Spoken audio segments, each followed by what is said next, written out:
närvi see raamistikus elu, kus sust oodatakse midagi, mis täidaks tõekspidamisi. Miks ei julge erineda näita endiseks, su seina palju teisi teid, su ette laotud miljoneid. Ma ei mõtle selle all, et ole jolo ja pop, mu read pole sulle, kui su motoks alko ja pops. Ma räägin sellest, kuidas ununevad unistused, sest valitakse enamuse tee.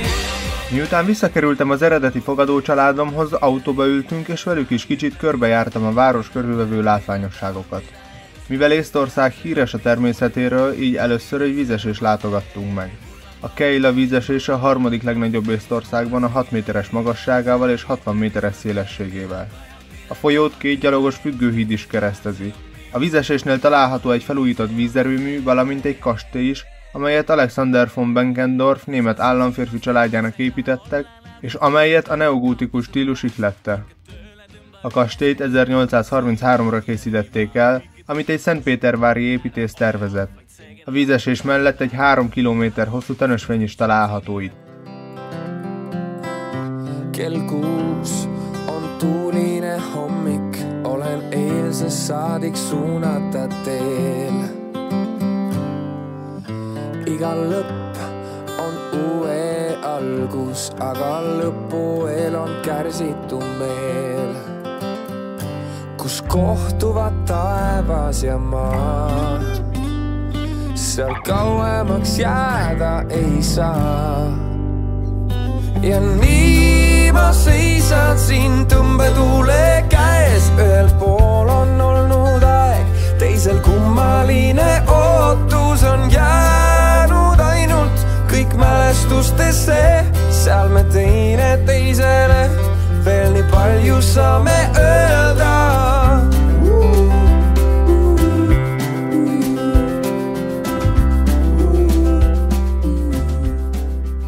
A másik kedvenc helyem a belvároson kívül ez a félsziget volt, amit Pályásszárénak hívnak, ami csupa szigetet jelent. A kultúrsoknál amit kezdődött. Észtországban vannak dolgok, amik nem logikán alapulnak, ilyen például az is, amikor szigetnek hívnak egy félszigetet. Legalábbis a fordító szerint. Ettől függetlenül ez a kis félsziget nagyon kedves kis hely számomra. Található rajta egy épület is, amire fel lehet mászni, valamint ha alacsonyan van a tenger vízszintje, akkor egészen be lehet sétálni a félsziget végén a tengerbe.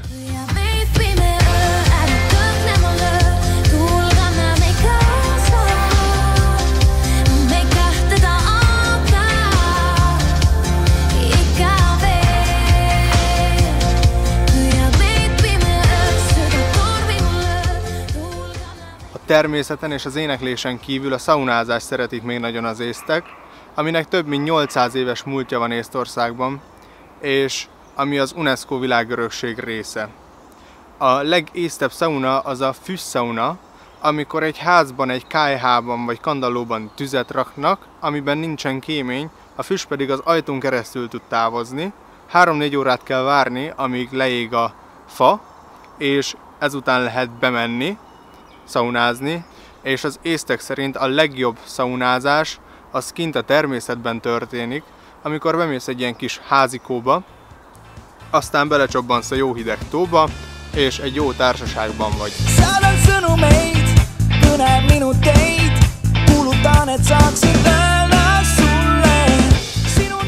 Neveztem a Tallinni maraton félmaraton távjára, a 21 kilométerre, amely az ország egyik, hanem a legnagyobb futóversenye, és az 5 kilométertől a 42 kilométerig mindenféle táv megtalálható itt. Bár nem voltam 100%-osan felkészülve, de nem szerettem volna kihagyni ezt a versenyt. 2 óra 26 perces eredménnyel nyugodtan mondhatom, hogy eléggé lassú voltam, de viszont a futástól eltekintve tökre élveztem ezt az egész eseményt. Jälle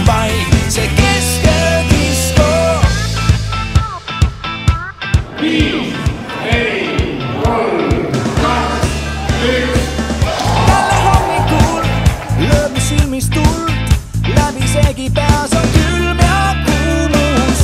Öised sosinad mulle meenuvad, olen kordamööda kurb ja rõõmus. Kuigi lubasin, et enam kunagi tahtsin otsima ma sinna suundun.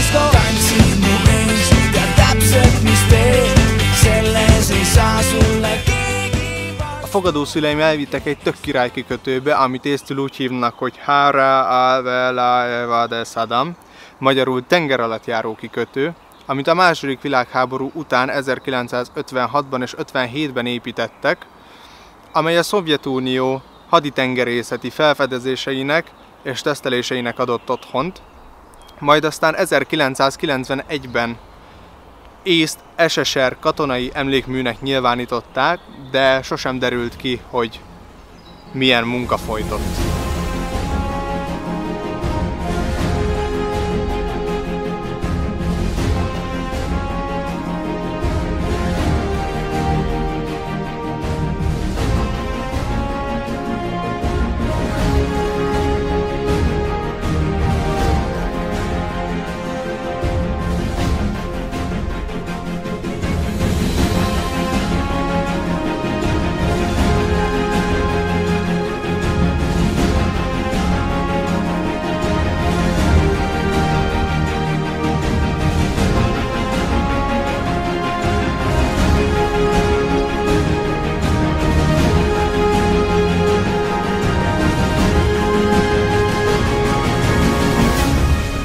Sei sellenud Tartus Pariis, armastuse linnuna hiilguses. Sei sellenud Tartus Pariis, kus need eksinud armusid. Eljött végre a pillanat, amikor először mentem iskolába. Ez még nem az első tanítási napom volt, hanem még jóval előtte, amikor körbevezettek engem és másik 3 cserediákot az iskolában, és megmutattak mindent. Az iskolának volt egy hatalmas focipályája, mint már említettem, filmes programon vettem részt, így egy művészeti iskolába kerültem, és hát egy ilyen iskolában megesik, hogy vannak furcsa emberek, akik furcsán öltözködnek, vagy furcsán viselkednek, de nem volt nehéz megszokni igazából őket. Természetesen kaptam észt diákigazolványt is, amivel ingyenesen tudtam közlekedni a tömegközlekedésen, és ezzel ingyenesen tudtam ebédelni az iskolában is, ami nem volt a legjobb, megmondom őszintén, nagyon nem szerettem az iskolai menzát. Az iskola első napján szembesültem azzal, hogy egy hatalmas osztályba kerültem, 42-en voltunk az osztályból, ebből 33 lány volt, és 9 fiú, úgyhogy meglepő volt. A tanév első napja után az ÉSZ YFU irodájában összegyűltünk, és volt egy hatalmas nagy tortaparti, hogy megünnepeljük azt, hogy túléltük az első napot az iskolában. Az órarendünk meglehetősen furcsa volt, általában 7:30 környékén kezdődött az iskola, és 3-4 óráig tartott, azonban volt olyan, amikor pénteken délután 1 órakor kezdődött az iskola, és délután 5-ig tartott, úgyhogy nem mondanám, hogy a legjobban meg volt szervezve az órarend, viszont csomószor volt olyan, hogy csak 2 óránk volt. Az iskolában ki lehetett menni bármikor a szünetekben, és hát megmondom őszintén, elég sok olyan pillanat volt, amikor nem éreztem azt, hogy nagyon túl nagy szükségem lenne erre az iskolára, és voltak olyan napok is, amikor egyszerűen bementem az iskolába, és nem volt bent senki se. Nem tudtam a helyzettel mit kezdeni, azóta se derült ki, hogy miért, úgyhogy voltak ám meglepetések az év közben. Moszkva, Kremli müürid punased, esmaspäevad sinised, Moszkva, Moszkva, sinu hing on suur ja lai, saatan tippi külas käib,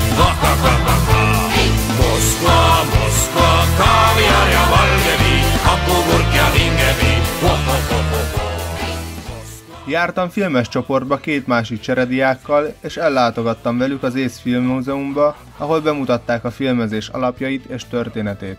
Ebben a kis filmes csoportban nagyjából mindenki fiatalabb volt nálam, ezért kevésbé volt élvezetes együtt dolgozni velük, már amennyire lehetett.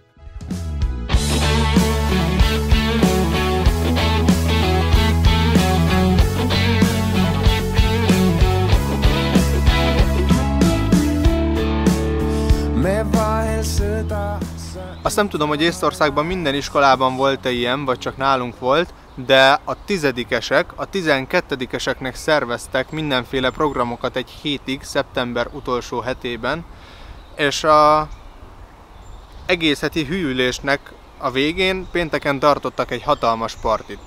Mivel én 11. osztályba jártam, így végignézhettem, hogy a 10-esek hogyan szerveznek mindenféle hülyeséget a 12-eseknek. Ez alatt azt kell érteni, hogy furcsa ruhákba jöttek be, hát művészeti sulina. És pénteken volt egy parti, ahova a fogadószüleim vittek el.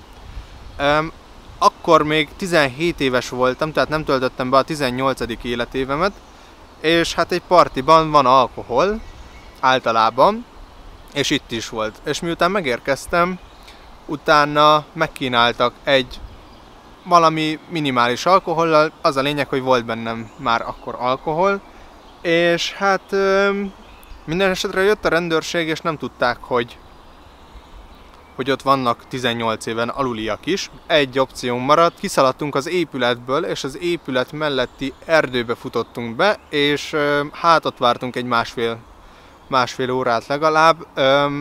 Egyébként tök unalmas lett volna, hogyha nem jöttek volna utánunk a rendőrök, és nem kezdtek volna el keresni minket kutyával. És hát ilyenkor van, hogy az embernek vécéznie kell, hogyha iszik egy kicsit is, és jó hiszeműen megálltam az út szélén, hogy elintézzem a sötétben a dolgomat, és az utca végén bekanyarodott egy rendőrautó. Nem kell kipróbálni, de mondom, hogy elég nehéz letolt gatyával futni egy rendőr elől a sötétben, úgyhogy nem is vagyok ott ismerős. Minden esetre utána visszatértünk a helyre, miután elmentek a rendőrök. Ezután viszont verekedés tört ki, amit megpróbáltak megfékezni paprikasprével, de nem nagyon jött össze, és ezért újra rendőrt hívtak, de nekem ennyi elég volt, úgyhogy megkértem a fogadó szüleimet, hogy vigyenek haza milyen gyorsan csak lehet.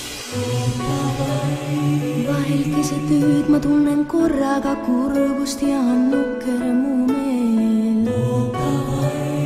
Mõnel vaiksel ööl ma näen nii lummavat und, kuid siis kui üles ärkan keelab mind hirm. Mõnel vaiksel ööl ma aina igatsen, ootan ja sel hetkel äkki haarab mind õud. Mõnel vaiksel ööl mind sünge pimedus lummab, nii et vastu panna puudub mul jõud.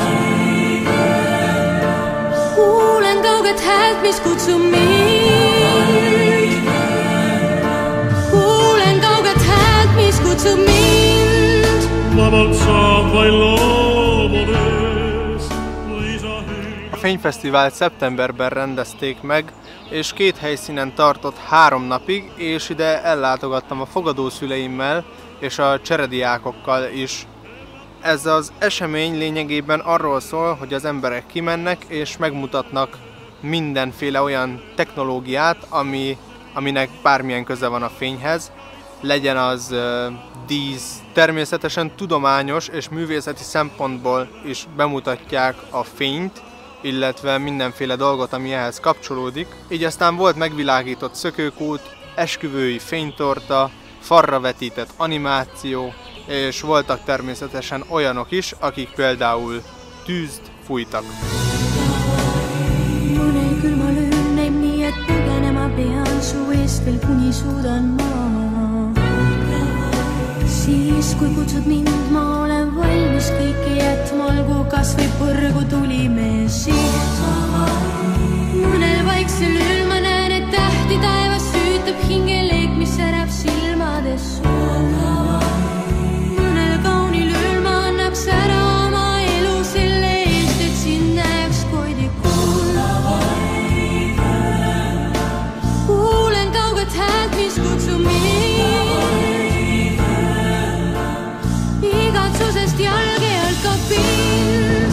vabalt saab vaid loomudes, kui sa hõigad maised pinnad ja märkad peagi joomudes, et sa maksid õige hinna. Kõllad kokku meid sulatame, taevas lennudele, meid kannad üle lähtuda ja kahtuse viib, meid valguses kaitsvad varju kannas ma tüü. Sa oled erete, kes vaid öös vaid viilata. Mu südame kui sära küljes ütlesid sa. Mind võtab öösel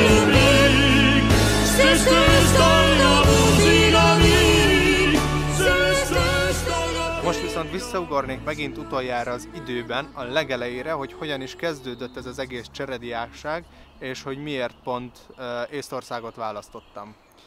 Nos, legelőször, amikor elmentem a YFU irodájába itt Budapesten, akkor ki kellett töltenem egy listát, hogy milyen országokba szeretnék menni. 3 országot lehetett megadni. Először kellett megadni azt, ahova szeretnék menni. A második opció és a harmadik opció pedig amiatt volt, hogyha esetleg az első országban nem lehet kimenni, akkor a másodikba vagy a harmadikba megpróbálnak kiküldeni. Azért választottam Észtországot, mert mivel én jégkorongoztam korábban, ezért a hideggel nem volt bajom, és mivel Észtországban hát eléggé hűvös volt télen, így aztán tökre élveztem, hogy végre nem 0 fokos a tél, hanem -20. A másik okom az volt, hogy kimenjek Észtországba, mert nem tudtam Észtországról semmit se. Harmadrészt pedig, hát hallottam sokat az észt szőkelányokról, úgyhogy igazából ez elég indok volt nekem ahhoz, hogy Észtországot válasszam, és persze ott volt a filmprogram, ami miatt főként kimentem.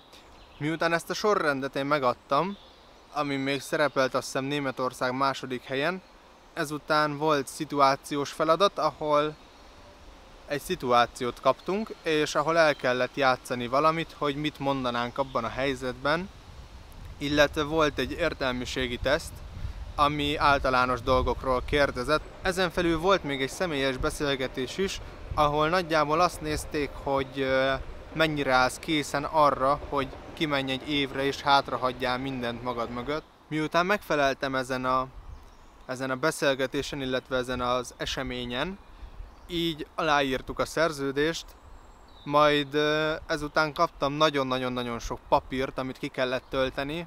Június közepén eljött a felkészítő tábor ideje, amikor Vácdukán összegyűlt mindenki, aki abban az évben jelentkezett, és a következő évben ment ki valamilyen országba cserévre, és ebben a felkészítő táborban elmondtak nekünk mindent, amit nagyjából kell tudni a cserévről. Természetesen nem lehet senkit se felkészíteni arra, hogy minden esetben jól tudjon reagálni mindenre, azonban itt törekedtünk arra, hogy a legtöbb információ birtokába tudjunk kimenni a csereországunkba. Ami még nagyon meghatározó volt ebben a táborban, hogy kaptunk egy vödröt, sőt, elvették a telefonjainkat, ez sokkal meghatározóbb volt. Szóval kaptunk egy vödröt, ami azt a célt szolgálta, hogy mindig legyen nálunk, és amiben majd kavicsokat tudunk gyűjtögetni, hogyha valamit nem jól csináltunk. Például, hogyha elkéstünk valahonnan, megmondom őszintén, a vödröm az mindig tele volt, de hát egyszer megtelik az a vödör, és nem lehet utána bele többet rakni, és az elején kicsit frusztrált, és nem is értettem, hogy most ennek mi értelme van, de aztán végül tök jól alakult minden, és kiürítettem a vödrömet.